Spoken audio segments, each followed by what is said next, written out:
평안하십니까? 새롭게 하소서 서정호 목사입니다. 안녕하세요. 아나운서 장주희입니다. 네, 언제부턴가 사회적 기업을 말하시는 분들 그리고 그것을 꿈꾸는 분들이 참 많이 세상에 나왔었던 것 같습니다. 사회적 기업 생각나는 거 있으세요 혹시? 아름다운 가게도 네. 생각이 나고요. 그러니까 사회적인 목적을 위해서 만들어진 기업으로 취약계층에게 일자리도 제공하고 아주 여러모로 사회에 이익이 되는 그런 착한 기업 뭐 그런 거 얘기하는 거죠? 그런 것 같습니다. 그런 것 같습니다. 요즘 굉장히 많이 생긴 것 같아요. 사회적 기업들이요. 또 제 주변에도 그걸 꿈꾸고 또 시작하신 분들도 참 많고요. 특별한 사회적 기업 하나 있어서 오늘 소개해드리려고 합니다. 정동에 가면 특별한 국밥집이 있는데요. 대기업들이 투자한다는 데에도 만류를 하고요. 350명이 힘을 모아서 모금해서 8천만 원으로 시작한 사회적 기업.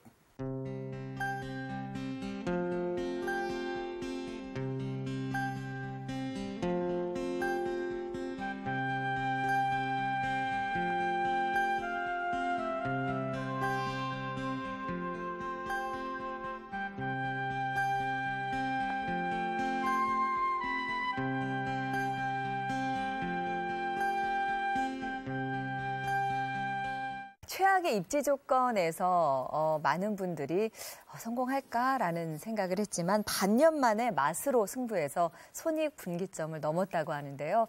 이 정동국밥을 잇게 한 분입니다. 성공의 푸드뱅크 대표 김한승 신부님을 모셨습니다. 어서 오세요, 신부님. 네, 반갑습니다. 네.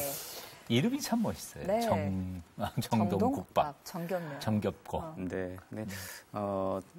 정자는 고들 정자입니다. 고든 음식, 바른 음식. 네. 사실 그냥 외형적으로 느끼는 것보다는 조금 무섭네요. 사실은 걷다는 것은.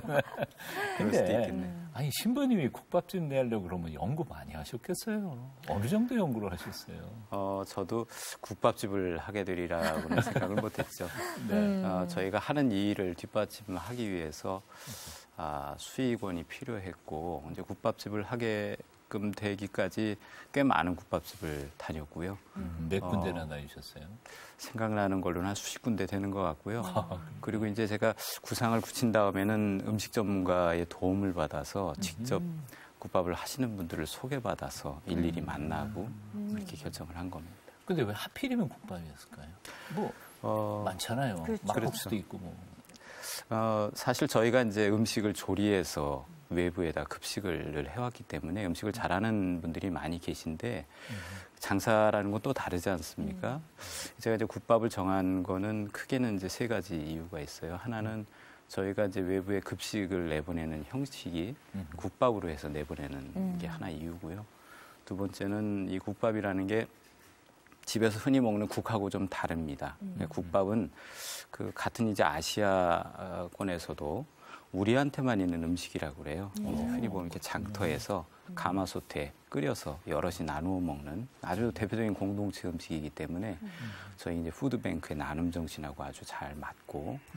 근데 세 번째 이유는 저희가 이 나눔 운동을 하면서 생활 속에서 작은 실천을 할 수 있는 그런 운동을 늘 생각을 해왔어요. 그래서 저희가 이제 정동국밥을 열기 전에 시작했던 주먹밥 콘서트처럼 하루에 한 끼를 주먹밥을 먹거나 국밥을 먹는 것만으로도 누군가를 도울 수 있는 그런 자연스러운 나눔 공간을 만들기 위해서 국밥을 선택했습니다. 네. 조리하는 입장에서도 다른 이것저것 반찬 많이 하는 것보다는 그래도 국밥 하나 하면 조금 편리할 수도 있겠다 그런 생각 그런 면도 들었어요. 있습니다. 네. 그렇죠. 그 대기업이 투자를 하겠다는데도 그냥 거절하고 또 이렇게 몇몇 사람들의 십시일반으로 돈을 모으셨다고요. 네, 제가 좀 여러 가지 고민을 했었는데요. 편하죠. 이제 그런 선의의 지원을 이제 약속한 데들이 있어서 좋죠. 근데 기왕이면 이제 많은 사람들이 작은 정성을 모아서 국밥집을 열면 사회적 기업이라는 형식에도 잘 맞고 또 그 공익성을 지키는 하나의 밑거름이 되지 않겠나 하는 생각을 했습니다. 해외에서는 그거를 소셜 펀딩 혹은 크라우드 펀딩이라는 이름으로 해서 보통 사회적 기업이 이 기금을 조달하는 아주 보편화된 방법입니다. 교회가 어떤 대기업의 홍보 수단이 된다는 것 자체도 좀 기분도 나쁜 생각이 그런 좀 것도 있겠어요. 있습니다. 예. 네. 사실은 제가 알기로는 제일 많이 창업하면서도 제일 많이 실패하는 데가 바로 이 음식점이라 그렇죠. 그러는데 어떻게 그렇게 6개월 만에 손익분기점이 넘어가고 성공을 할 수 있었는지 비결은 뭔지. 사실 만류하는 분들이 많이 계셨어요. 네. 또 정동 주변에는 이제 직장인들이 많이 있는데 제가 보기엔 그분들이 거의 미식가 수준의 입맛을 지녔기 때문에 그렇죠. 그 동네가 예, 취지가 좋으면 한 번은 오지만 맛이 없으면 절대로 두 번 오지는 않거든요. 그래서 뭐 하는 것까지는 좋지만 장사라는 거 일단 쉬운 일이 아니고 또 맛을 유지한다는 거 쉬운 일이 아니고 주변에 문 닫는 식당도 참 많이 봤고요. 그렇죠. 어쨌든 제일 중요한 거는 음식점이기 때문에 맛이 있었기 때문에 가능한 거 아니었나 이런 생각을 해봅니다. 예상을 하셨어요 혹시? 6개월 예. 만에 이게 이렇게 되더라고요. 저희가 맨주먹으로 시작한 국밥집이긴 하지만 이미 그 국밥을 만들어내는 기업, 이제 보통 사회적 기업법에서는 이제 연계 기업이라고 하는데요. 이미 국밥으로 성공한 곳을 제가 여러 군데 다녔다고 하지 않았어요? 네. 충분히 검증되고 또 저희의 뜻을 같이 해서 지원할 수 있는 준비도 돼 있고 무엇보다 저희랑 같이 할 수 있는 이제 마인드가 된 기업을 찾게 된 게 제일 중요했다고 생각을 하고요. 사실 저희 이제 그 정동국밥을 지원하기 위해서 이 회사가 새로 공장을 신축을 할 정도로 열의를 갖고 저희를 도와주셨어요. 아주 좋은 재료로 믿을 만한 맛으로 했기 때문에 성공할 수 있었다고 봅니다. 신부님 죄송합니다. 여태 한 번도 못 가봤어요. 꼭 가서 먹어봐야 되겠네요. 맛이 궁금한데요. 네, 맛이 궁금해요. 또 그 가게가 잘 되려면 자리도 중요한데 자리도 이렇게 굉장히 외진 곳에 들어가 있는 곳이라고 들었거든요. 아마 좀 기성세대 분들은 세실극장을 기억하실 거예요. 덕수궁 옆에. 네네. 이제 거기 골목이 이렇게 대로변에 조금 떨어진 데다가 막다른 골목 끄트머리에 저희 국밥집이 있거든요. 이제 그 블럭에 일단 그 직장인이 많지 않고 또 식사를 하러 오려면 10차선 도로를 건너서 와야 되는데 일부러 찾아가야 되는 그렇죠. 곳이군요. 네, 외지기도 하고 그래서 장사하시는 분들은 거기가 등급을 매긴다면 A, B, C, D 중에서도 D- 등급쯤 되는 곳이다. 성공하려면 한참 오래 걸릴 거다. 그런데 6개월 만에 그렇게 된 거는 참 선의를 인정해 주신 분들 그리고 아마 기왕에 다른 데 가는 것보다는 여기 가서 먹는 게 맛도 있고 좋지 않겠는가 이런 생각을 가지신 분들이 도와주신 덕이라고 봅니다. 네. 신부님의 따뜻한 마음 그리고 맛있는 그 정성스러운 음식 두 가지가 아마 성공의 비결이었던 것 같네요. 좋게 봐주시니까. 네. 그러니까 성공해서 운영하는 사회적 기업이다라는 것도 사실은 가게가 자리를 잡는데 어느 정도는 기반이 됐을 텐데 그러니까 그 국밥집 가서 한 그릇을 먹으면 어떻게 이익이 돌아가는 건가 그것도 궁금하거든요. 네, 지금 이제 손익분기점을 넘겼다 이렇게 말씀드린 건 저희가 창업준비금이 하나도 없이 공사를 하고 초기에 이제 여러 가지 또 시행착오를 겪고 이제 그런 것들이 상쇄되는 기간이 있기 때문에 아직은 이제 큰 수익을 내는 정도는 아니고 조금씩 수익을 내서 작지만 매주 한 차례씩 그 동자동 잘 모르실 거예요. 서울역 뒤편에 이게 쪽방들이 몰려 있는 곳이 있어요. 거기에 이 결핵 환자분들이 이렇게 같이 거주하는 동이 있습니다. 거기에 이제 국밥을 저희가 제공을 하고 있는데요.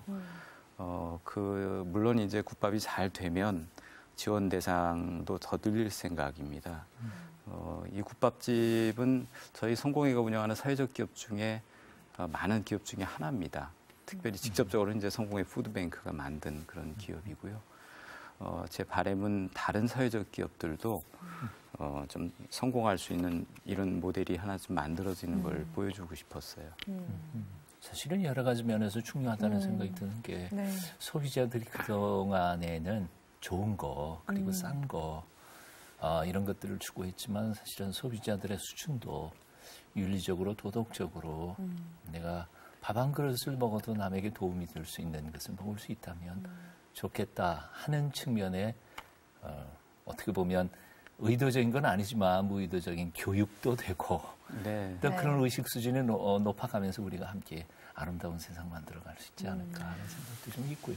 네, 저는 그런 생각을 갖습니다. 아마 바쁘게 치이고 거대한 수레바퀴 속에 이제 묻어서 살기 때문에 그렇지 대부분의 사람들의 마음 속에는 그 하느님을 닮은 따뜻한 마음이 늘 있어요. 그런 분들의 마음을 설득할 수 있는 어떤 구조, 기업 이런 것들이 생겨난다면 사회가 훨씬 더 선해지리라고 생각합니다. 네.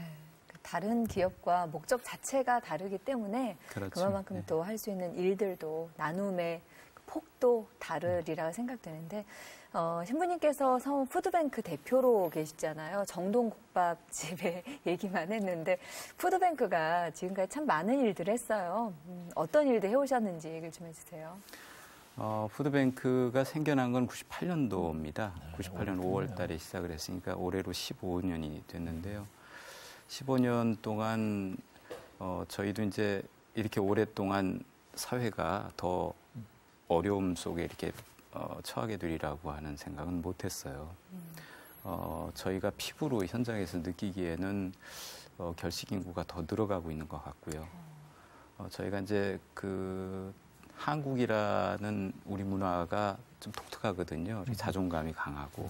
그래서 일반화되어 있는 푸드뱅크 종주국인 이제 미국에서 하는 것과는 조금 다른 방식의 지원이 필요해요. 그래서 계속 시행착오 속에서 어떤 분들은 도시락을 전해드리기도 하고 어떤 분들은 버스로 저희가 급식 제공하기도 하고 또 어떤 분들은 저희 마켓에서 물건을 가져가기도 하고 아니면 저희가 이제 1:1 결연을 통해서 기금을 직접 가정으로 보내주기도 하고 또 뭐 겨울 김장을 해서 제공하기도 하고 이런 방법으로 저희 전국적으로 30개 지부가 하루에 한 12,000명의 급식을 제공하고 있습니다.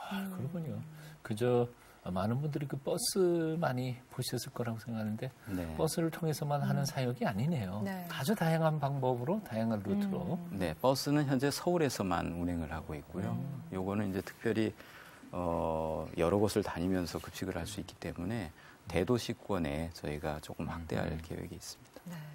15년이면은 그동안에 처음 생길 때부터 지금까지 어떤 좀 변화가 보일 것 같아요.